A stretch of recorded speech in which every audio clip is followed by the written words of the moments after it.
Media recognition from Bloomberg, Reuters, recycling trade publications. Patented process for 100% recovery of critical metals, including cobalt, lithium, nickel, manganese, aluminum. American Manganese is focused on recycling lithium-ion batteries for electric vehicles. American Manganese trades on the TSX Venture, AMY, the US, AMYZF, and Frankfurt 2AM. For more information, visit AmericanManganeseInc.com or phone me, Larry Ray, at 778-574-4444. You're listening to HowStreet.com radio, available online at TalkDigitalNetwork.com. Welcome to HowStreet.com radio, the online source for market opinions. Here is Jim Goddard. My guest is home ownership consultant Ross Kay from thewealthyhomeowner.ca, Canada's authority on home ownership. Welcome back to the show, Ross. Hey, thanks for having me back, Jim. Ross, we do have some listener questions, and we love answering them. But my question is, we keep hearing, it may be an urban myth, that people are fleeing downtown Vancouver and Toronto and lighting up the suburbs and rural areas with huge purchases and changing the prices of homes in Canada. Is that really going on? Show me the data.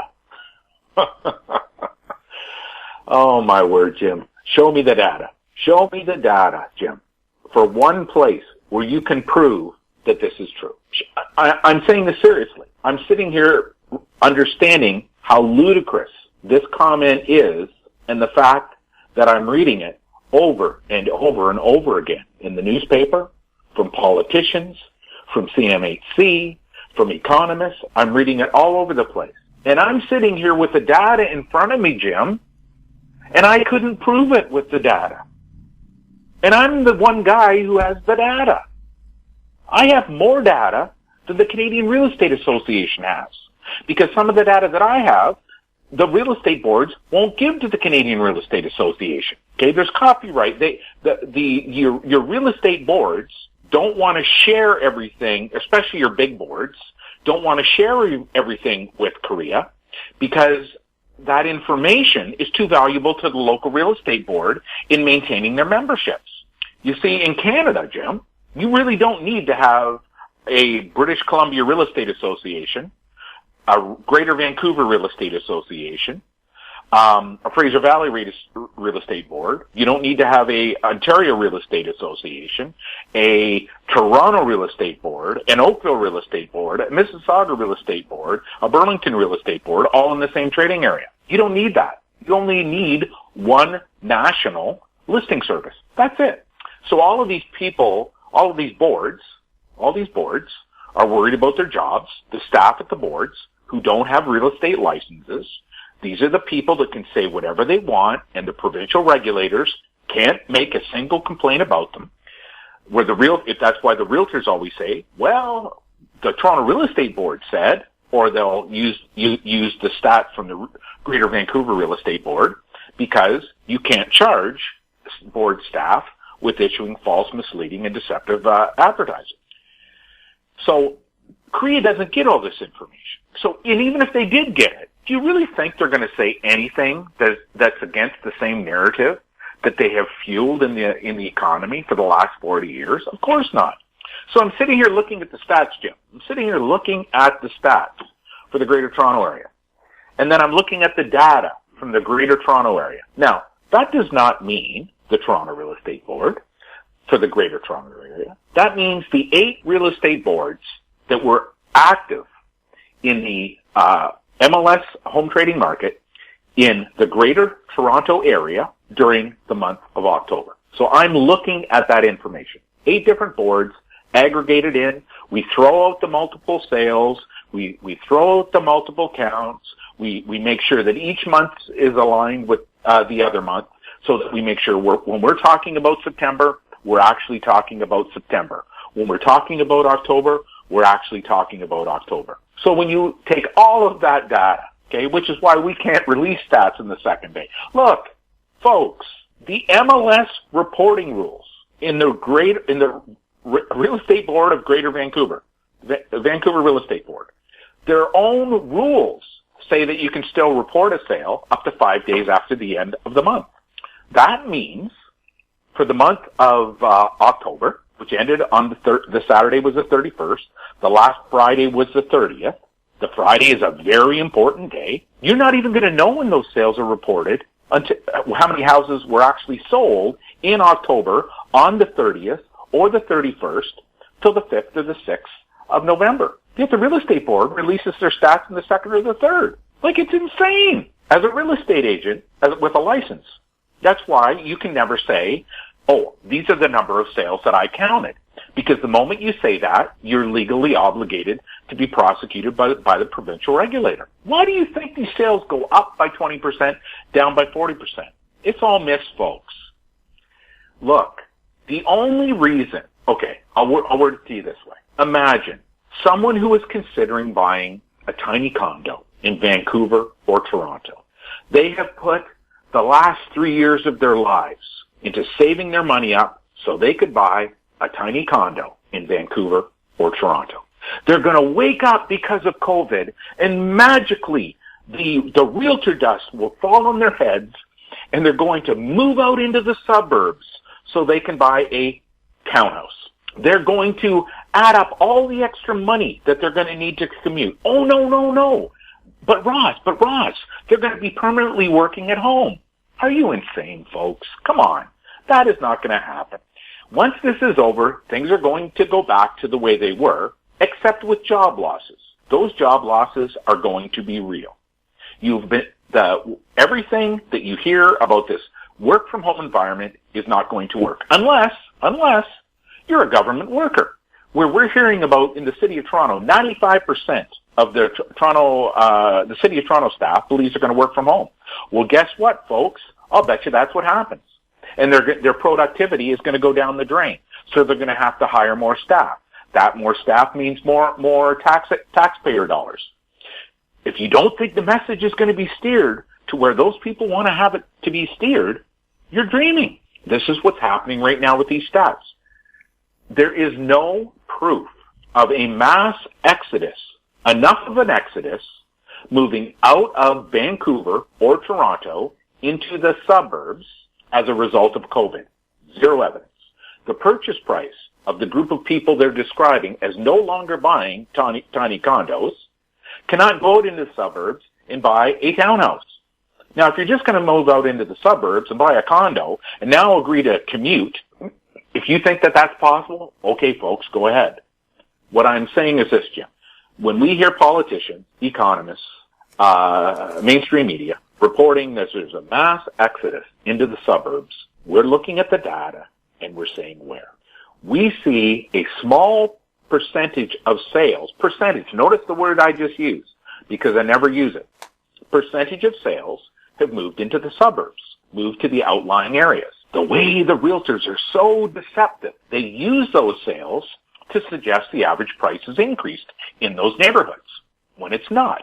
What actually happened was, as we described last week, one extra sale out of 10 going to a house that's way more expensive disproportionately increases the average. They use that against you. They use that to say house prices are rising in a recession. This narrative about people moving to the suburbs.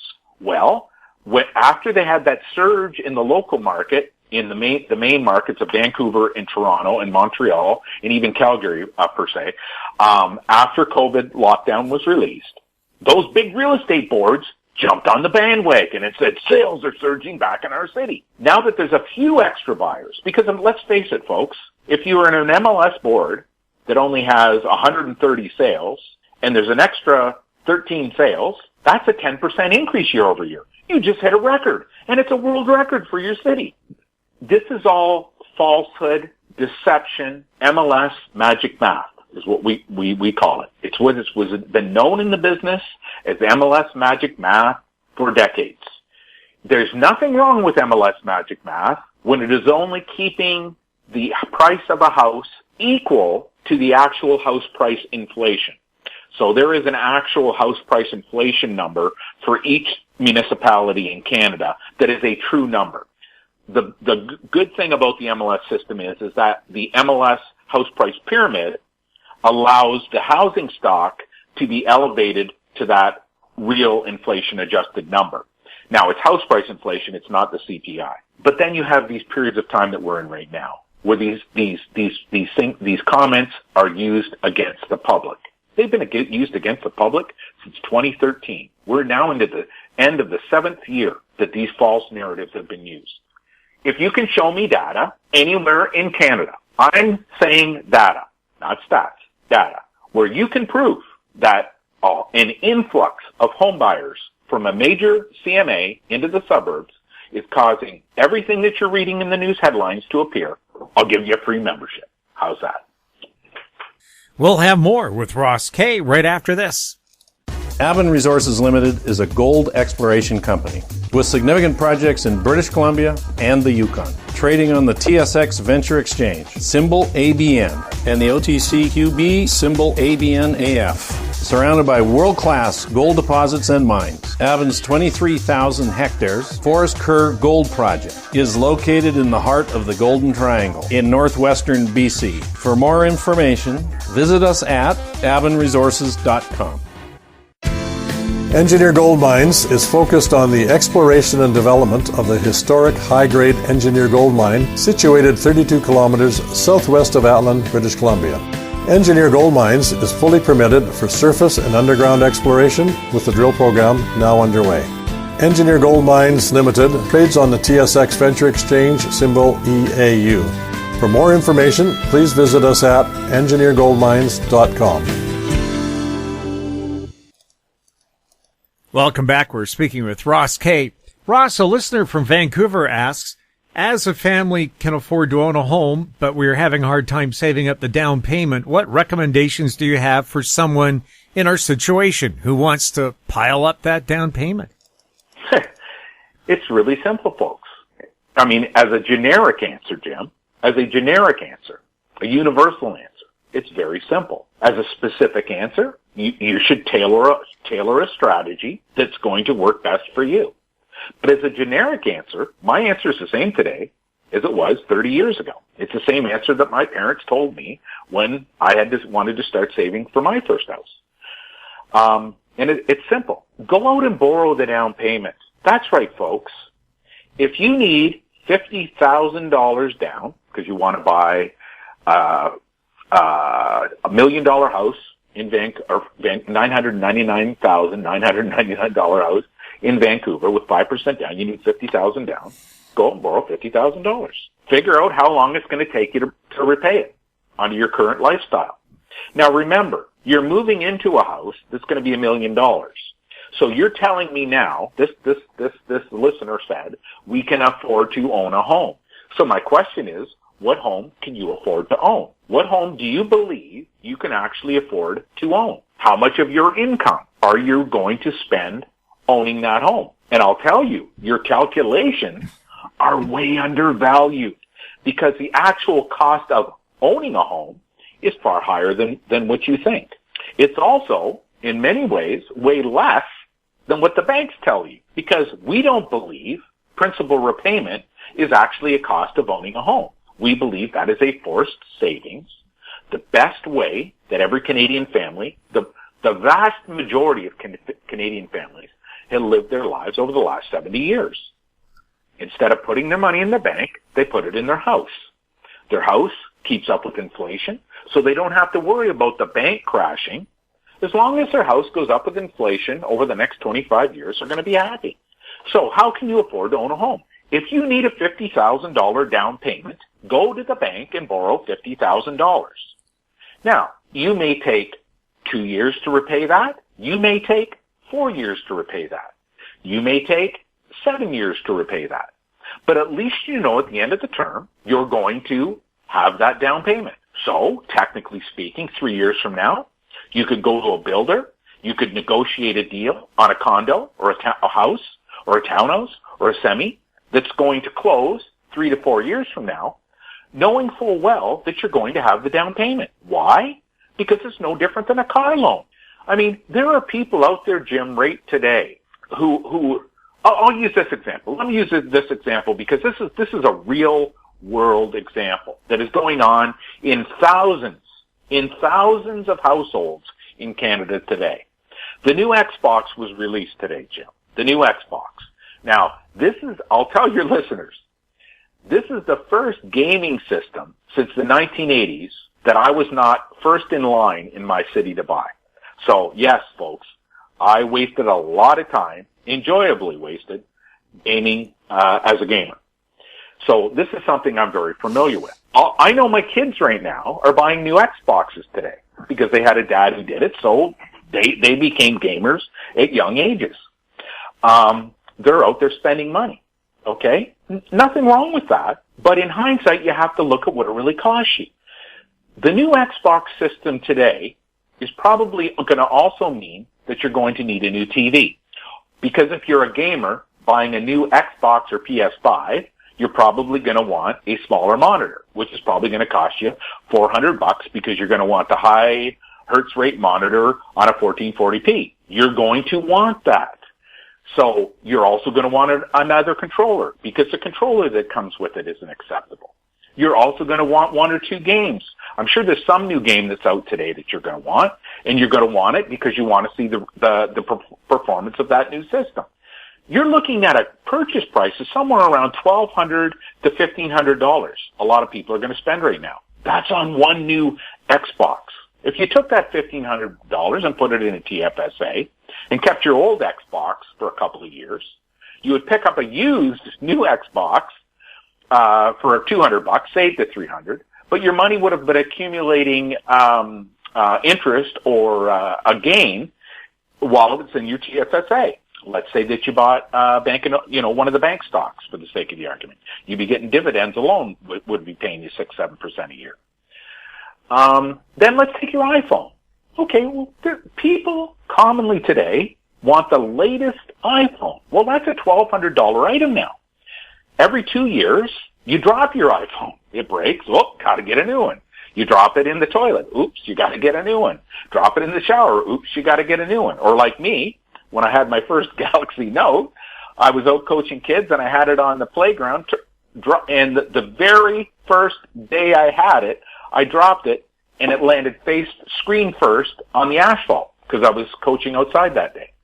There you go. My phone's gone. Now add your phones into those costs and do it over 7 years and make sure that you have that money invested the whole period of time. Now, you want to save for a down payment? Okay, well, how many hours a week are you working? A lot of families right now today, a lot of workers right now today are only putting in 36 hours a week. 36 hours a week. Now, understand, folks, from my perspective, even today, I'll work 3 days and I'll put in over 36 hours of work. Okay, so if you gain 2 hours a day, 7 days a week, there's 14 hours a day. Why not work two extra hours a week? Go get a part-time job at the McDonald's for 2 hours a week. Okay, there's an extra $30 a week. There's another $1,200 a year. Throw that in your down payment saving. Now, you can do all these things. There's all lots of different ways. It depends on your situation. The easiest way, really, is to move back in with your parents and have your parents, in one way or another, not charge you any rent. Okay, that's really the easiest way to do it. Because you can accrue a tremendous amount of money when you're not paying rent and instead you're saving for a down payment. Now, your parents may say to you, look, we don't want to see you living at home and going out for dinner 5 times a week, ordering Uber Eats. Okay, that's their choice, and I highly endorse what they're saying. I think if you're going to move home, you should really be paying rent to your parents, and then when the time is ready for you to buy a home, your parents have put that money in a savings account, and they can give you all that money back. So there's lots of different ways to save to own a home. It involves choices, and it really involves sitting back and looking at your life, looking at the way that you live, looking at the choices you're making, and evaluating which choices are going to provide the greatest life for you today and going forward. I know, because I've got it in my own family with my kids, they're lined up to get a new Xbox today, okay? I know what that's going to cost them, and I know what it's going to cost them long term. I also know they're going to get a tremendous amount of enjoyment out of that, okay? Like, I understand that. And I understand in the future they're also going to change the decision-making process, because that's just how life is. So, for this listener, the easiest way to afford to buy a house, if you say you can afford to buy it, and to save a down payment, is to go to a bank and borrow it. And don't tell me the bank won't lend you the money. Because if you tell the bank that you're going to borrow the money and you're going to buy a GIC, for the sake of the argument, with their bank, they are going to lend you the money if you can afford to borrow. And I'll also tell you this, folks. If you can't afford to borrow the down payment on a 5-year repayment schedule, you really cannot afford to own a home. The two go hand in hand. You have to be able to pay off your down payment over 5 years if you're going to be able to buy a home 5 years from now. I hope that helps. We'll have more with Ross Kay right after this. Value from success. Growth in discovery. Golden Arrow Resources is a well-funded gold-copper exploration company with proven management and prospective properties in Chile, Argentina, and Paraguay. Golden Arrow trades on the Toronto Venture Exchange, symbol GRG, on Frankfurt, symbol G6A, and the OTCQB, symbol GARWF. For more information, visit us at goldenarrowresources.com or call Sean at 778-686-0135. Don't miss out. Stay informed. Receive the HowStreet.com weekly recap with thought-provoking podcasts, radio, and articles delivered to your inbox. Sign up for the HowStreet.com weekly recap on our homepage at HowStreet.com. Welcome back. We're speaking with Ross Kay. Ross, CMHC issued a report that said home prices will not recover until the end of 2022, but the Canadian Real Estate Association has issued a release that claimed the average home has jumped in price over $100,000 between April and September. Does this mean homes will be this pricey 2 years from now? It means, once again, Jim, that CMHC believes Korea, but they feel the spidey senses up their back is going off. It's good because we were talking about Xboxes in the last gaming in the last question there. CMHC knows there's something wrong, and they just can't put their finger on it, because what they're saying is common sense states that home prices are going to drop, which CMHC obviously believes, but then they also believe that they're going to recover by the end of 2022. Now, what I'll tell your listeners is this. Will the average purchase price paid by the average buyer in the fall of 2022 be less than what they're paying today? No, it won't. It's going to be the same. The only variable will be interest rates, because that's how house prices are reported. They're reported on what buyers are buying in a given month or in a calendar year. And then on January the 15th of the next year, everything that happened the previous year is forgotten. So this is how the history of organized real estate works. Each month, January, February, March, April, May, June, July, August, September, October, November, December, and now quarterly updates by the Canadian Real Estate Association. That's 16. Quarterly updates by your provincial body. That is now we're up to 20. Then you're going to have quarterly updates by your local real estate board, 24. There are 24 reports released for every major CMA across Canada by organized real estate during the course of a year, which on the 15th of January, the following year, no longer are talked about. They no longer talk about those year-over-year changes because now they're looking at year-end. In other words, they're looking at the aggregate of the year. That's why you have these ridiculous house price claims in a given month that never show up at the end of the year. They never have. Because the way that the sales chain works is that the number of sales that gets built up is presented in the months where you have the highest number of sales, which is when you have the highest average selling price in the month, which disproportionately covers the 12 years. I've never understood, Jim. I've never understood this. Why economists, CMHC, politicians, banks don't look at a decrease in purchase price in the month of October versus what was released in March. To me, as a layperson, if I'm out there and someone told me that houses that houses are, the price of houses is lower in October than it was in March, I would be saying house prices dropped. But that's not how MLS magic math works. Because the share of sales over the course of a trading cycle, which doesn't follow a calendar year, by the way, folks, there's no municipality in Canada where the trading cycle follows a calendar year. So let me get that clear. There may be municipalities in the United States. I'm assuming somewhere mid United States. There's probably some city in there where the peak is not this way, where it's not shifted this way. But across Canada, no trading cycle follows a calendar year. This means the way that the stats are always presented is disproportionately towards the months where the multiplicity of sales is at the highest, which means the average purchase price in that month is the highest. And since it's a greater number of sales, by the time you report it at the end of the year as annual house price change, you don't know what happened during the year. And this is why all your house price charts, every single house price, Google Canada house prices, Google it, and then click images, and all the charts will pop up. The charts don't show the way that the real estate boards report them. They report on the year-end price change. It's ludicrous.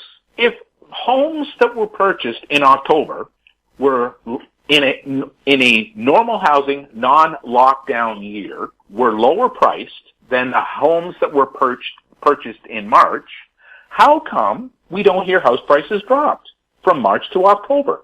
Why are we always comparing October to October? Why?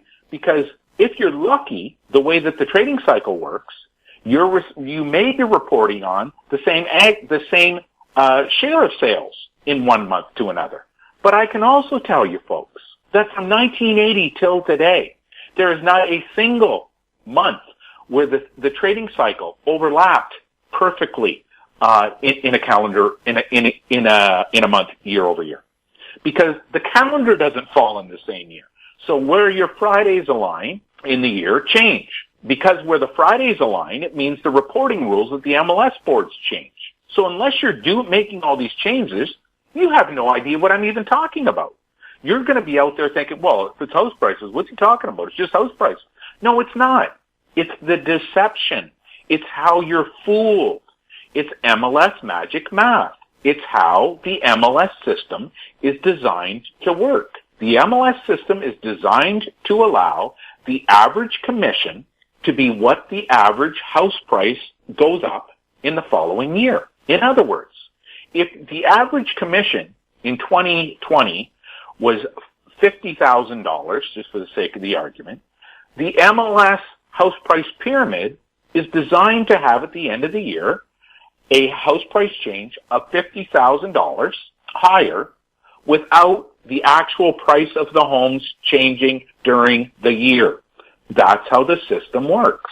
So what CMHC is reporting, house prices will not recover until 20. Well, how much are they going to drop then in 2020, CMHC? How much are they going to drop in 2020 before you say they recover? Tell us. Is it 5%? Is it 10? Is it 15? Is it 20? And then are they magically going to increase, return back up again? Of course not. There's not the math available to do that, folks.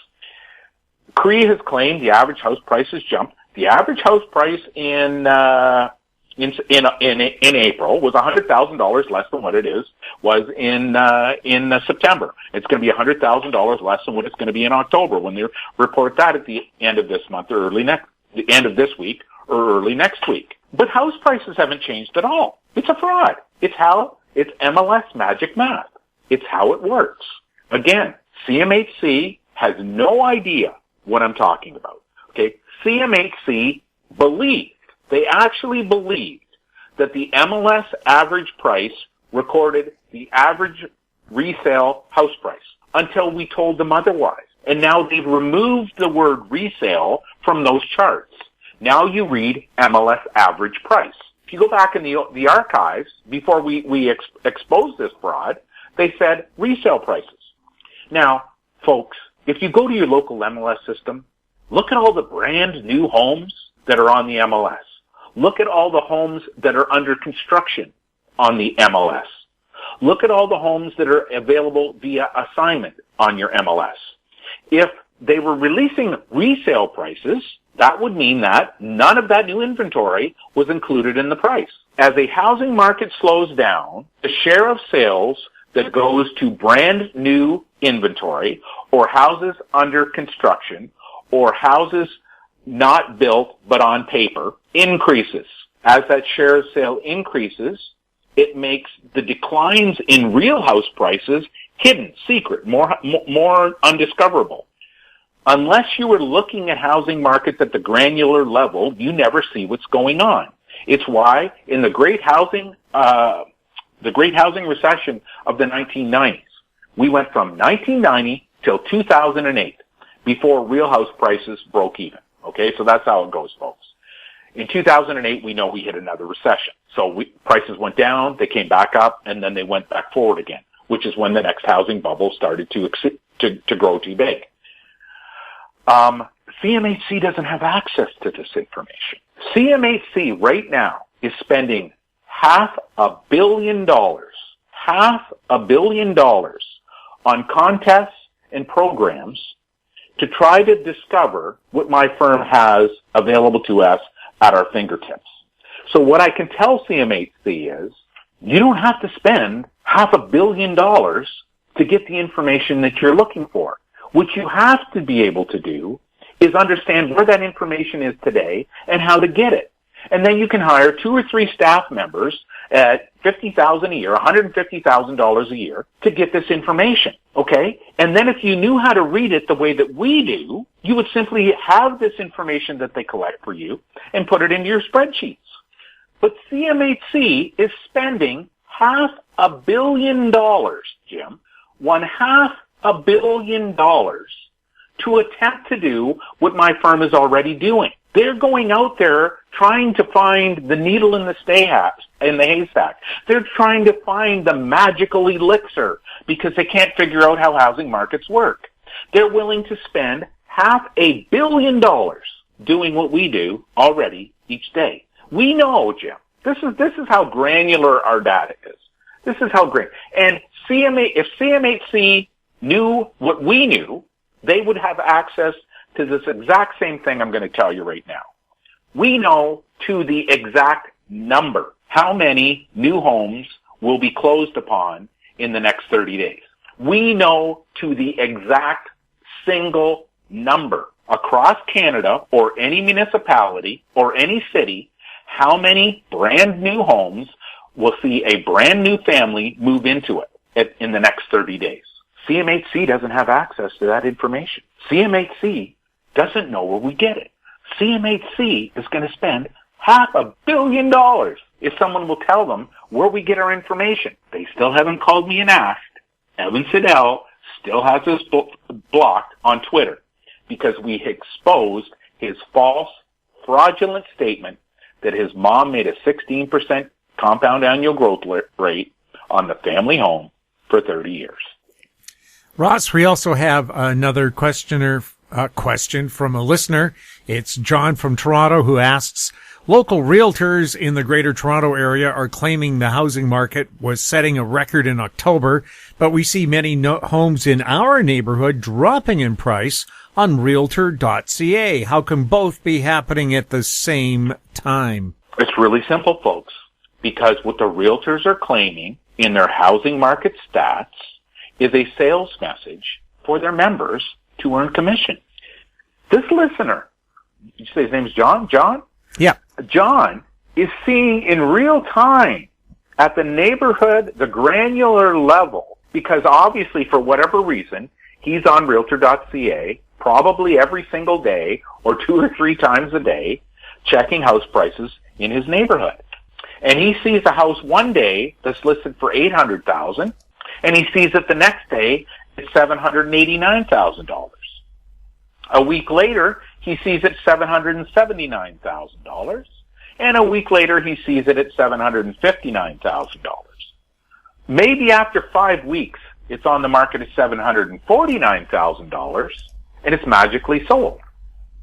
The local real estate board says that house was on the market for 6 days, and it sold at 99% of its list price. That's what John is seeing in real time. The manipulation of the Canadian public by organized real estate. These are the truths about a housing market, John. So they're claiming that your housing market set a record in October, or in September, okay? Oh no, they said it was a record October, right, or near record in October. We would tell you, as a sales message, that would be a message that we would tell you. But as a consumer message, as the important data that a consumer needs to make a 25-year investment, and commit their family to spending their the main part of their paycheck on for the next 25 years, don't listen to the message because it's a lie. It's designed to get you to do something that is not in your best interest, but it is in the best interest of your local realtors. You can't look at Realtor.ca with the level of understanding that is required to interpret it, what's going on, what you see before your eyes. And I know this is hard to say, John. When you're looking at a street level data, okay, when that one house sells, it's irrelevant. You have to look at all the neighboring houses. You have to look at what improvements had been done to those houses. You have to look at what side of the street those houses are. You have to look at what is the lot size of the house, because all lots are a little bit different usually. You have to look at so many factors to get a real understanding of what's going on. But organized real estate relies on you being oblivious to this. They rely on you being a Realtor.ca watcher. You're a regular on Realtor.ca, where all you're focused on is those singular homes. And the next thing you know, after a couple of weeks, the home is sold and it's off the market. Now, your memory will go back to the very first time you saw that house in the market on Realtor.ca. And that is an anchoring point. So in sales, real estate sales, you put an anchor price for a listing. It's why you should never underlisting the price. You should always overlist the price. So as a listing agent, you should always overvalue the property because you've created an anchor.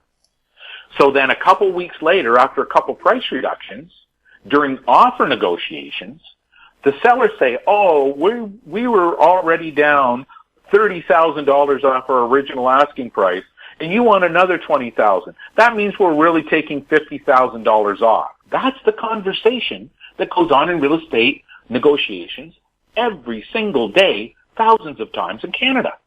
The buyer's rep believes them. The buyer's rep comes back to their buyer client and tells them the exact same story. Now, they may say, well, their realtor's telling me their house was $40,000. They've reduced it $40,000 and you want another $20,000 off. That's a $60,000 reduction. So you have to understand, the sellers are seeing a $60,000 reduction in their own heads. Don't listen to any of them. It's all BS. It's all a sales pitch. It's all the manipulation of the strategy. Look at these things have been repeated millions upon millions of times. They have been repeated so many times that everybody believes this is the only way that you can do it. And we tell you different, John. We tell you that. We tell you if there's a housing bubble forming and how big the housing bubble is. You can make the decision on what you want to do, okay? If you want to buy a house in a housing bubble and then you want to suffer the consequences, you're free to do that, okay? The difference is you're told the truth. If you ask an agent,